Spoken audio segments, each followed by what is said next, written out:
Hello, I'm Mario Toneguzzi, Managing Editor of Canada's Podcast, taking care of business today with Bradlee Whidden, who is Western Policy Analyst with the Canadian Federation of Independent Business. Thanks, Bradlee, for joining us today. Hi, Mario. Thanks for having me. All right, let's talk about Alberta's 2024 property tax report that you folks have released. Um, Let me ask you for small business owners, how many of them think right now that their property taxes from the municipal level are harmful and are hurting their business? To be quite frank, almost all of them. Small businesses have really struggled over the last 4 years. Obviously, they're coping with rising inflation, rising interest rates, low consumer demand. And with property taxes, it is especially damaging considering they have to pay them regardless of whether or not they are making revenue. And quite honestly, many of them are not making revenue at this point in time. Yeah, so when it looks at the property taxes, compounded with everything else that's out there, one of the interesting things I saw from your report, 74% say that the municipal government is not paying attention uh, to the issues that they're facing. Obviously, pretty high number, isn't it? It is. And essentially what we've seen is municipal governments really shifting the burden of property taxes onto businesses.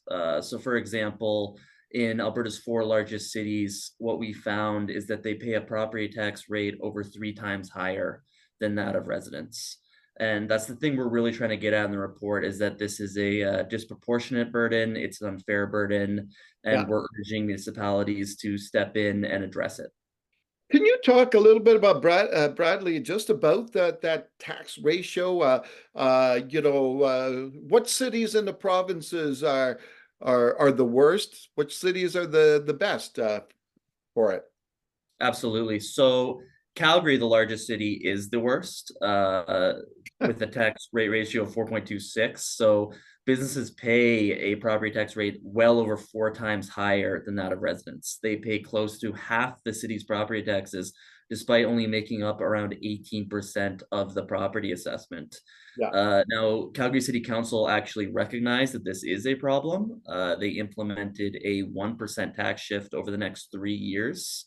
However, to be quite frank, in the report, we outline how this is really not enough and that the unfairness that I mentioned earlier will only grow worse even with that 1% shift. Businesses will continue to pay uh, close to half the city's property taxes while only making up a small percentage of the revenue.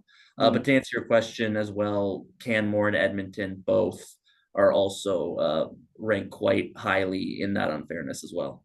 What about on the flip side? What cities are doing well? Some of the smaller cities we found do quite well. So, for example, Leduc, Stony Plain, Beaumont, these cities do have more of a fair environment for businesses. Businesses pay a very proportionate amount of property taxes and a property tax rate not that much higher than residents. Yeah. Well, when you look at those numbers out there, Bradley, uh, Alberta's always talked about the Alberta advantage, right? And stuff like that. But it really isn't an Alberta advantage, is it, in some of those cities to attract business? Is it not? In some cities, no, it's not.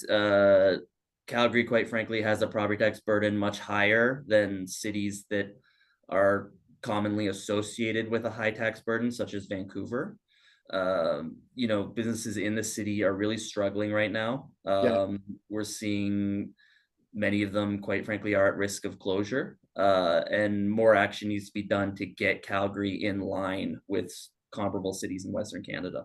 And let's talk about that, right? More businesses at risk of closure.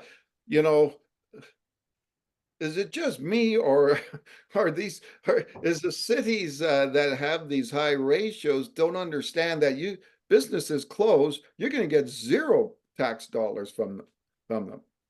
Exactly, and that's what we've been trying to communicate to council. Businesses aren't just something separate from you and I. They are really the foundation of the municipal economy. They employ young workers. They provide goods and services that we all rely on, and they fund a large share of our municipal spending. All we're asking is that funding is proportionate to their size. I imagine for the cities that are kind of bad for this, this is something that has kind of accumulated over time, right? It's not something that's been like boom, like that, and that tax ratio is that high all of a sudden. It has gotten worse over the last few years, and we forecast it will continue to grow worse over the next few years in most of the municipalities that we assessed. So it's really something that we are raising the alarm about with city council in these cities. All right, wonderful. Well, thanks, Brad, for joining us today. Thank you for having me. All right, that was Bradlee, sorry, Whidden, who is Western Policy Analyst for the Canadian Federation of Independent Business. I'm Mario Toneguzzi, Managing Editor of Canada's Podcast. Thanks for joining us today.